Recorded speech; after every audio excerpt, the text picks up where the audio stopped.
Bonsoir. Bonsoir Nicolas Bedos. Bonsoir. Journal d'un mythomane, tome 2. Bravo, on bâtit son œuvre. Oui, ça avance. Ouais, alors je me suis amusée à imaginer la suite. Je sais pas, j'avais rien à faire. Ça commence demain. On y va. Samedi matin, j'ouvre l'œil avec le sourire du conquérant. Mon nouveau livre a déjà fait un carton et je sens que le bijou va prospérer longtemps en tête de gondole à la Fnac. Tout va bien. Mais en me redressant sur mon lit, je sens un changement.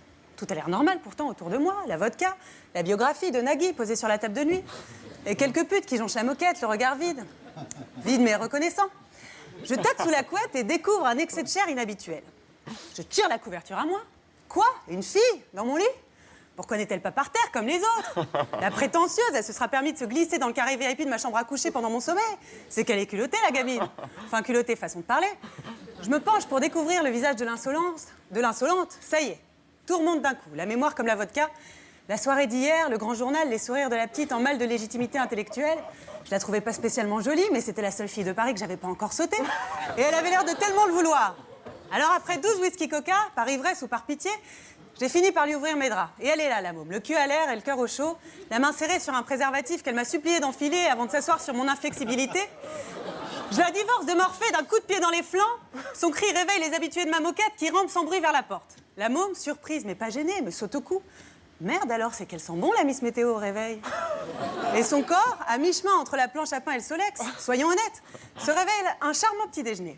Nom d'un cul, moi qui baise jamais la même nana 2 fois de suite, on dirait que c'est du sérieux.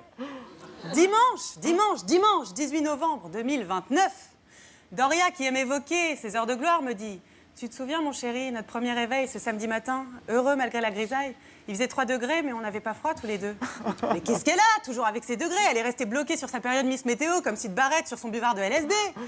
Et tu te souviens, on s'était baladé au Palais Royal l'après-midi, il faisait 8 degrés. Mais elle est folle, qu'est-ce que j'en ai à foutre de ces températures avec mes 4 degrés d'alcool dans le sang?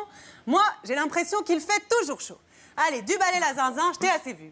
Je la regarde s'éloigner, avec nos 2 aînés. Héroïne de mon Walt Disney inversé, elle m'a laissé le petit dernier pour m'emmerder. Évidemment, elle sait que c'est lui que j'aime le moins. Il me dit « Papa, elle va où, maman ?»